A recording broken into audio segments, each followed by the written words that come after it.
Everyone, this is Amos Brown. Lesson of the day is the samurai. I was trained by in sword work by an actual master, and he wore this emblem here. So any of my YouTube, not necessarily YouTube, but Facebook friends know this patch and know that it's legitimate. Okay? And any organization from the south of the United States, Midwest especially, and East Coast know this patch is legitimate. So I just done that just to add context. The samurai actually carried two weapons, two swords here.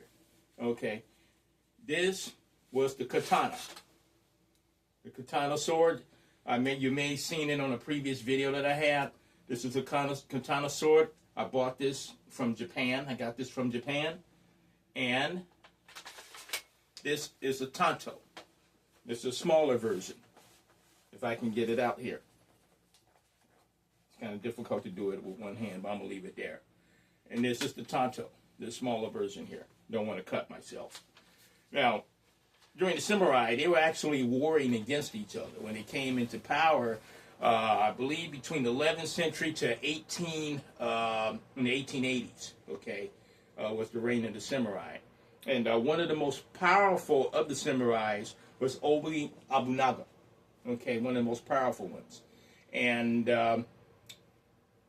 what a lot of people do not know, they do not know that he took in and trained, actually it was a black samurai, okay, by Yosuke. He's a tall black samurai.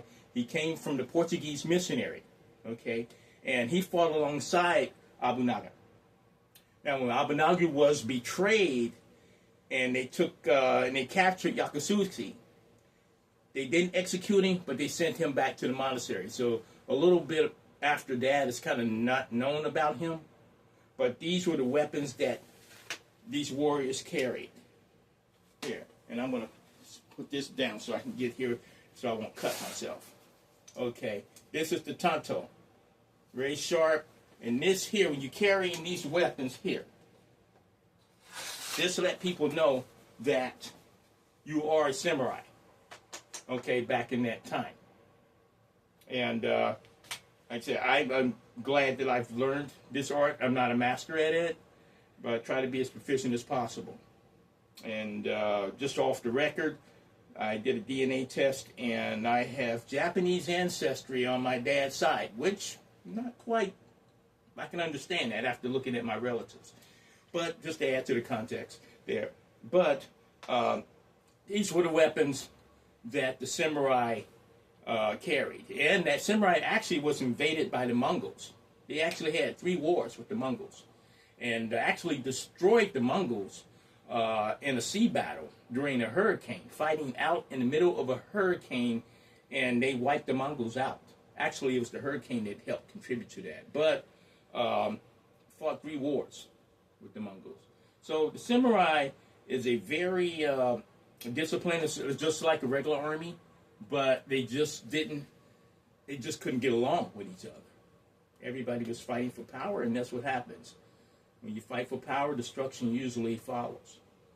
But on my next video, I'm going to go over the differences and similarities between the samurai and the ninjas. And we're going to go over that. And there's just so much information that you can put in. You can't put it all in just so much time I can put it in, but in the video. But I'm going to do the best I can. But I just want you to all see this. It's a history lesson. Some things that I don't know, please leave a message in the comment. I really appreciate it. And good or bad, you know, if you got a negative comment, is it something constructive that I can learn? I really appreciate it. So, with that being said, this is Amos Brown signing out.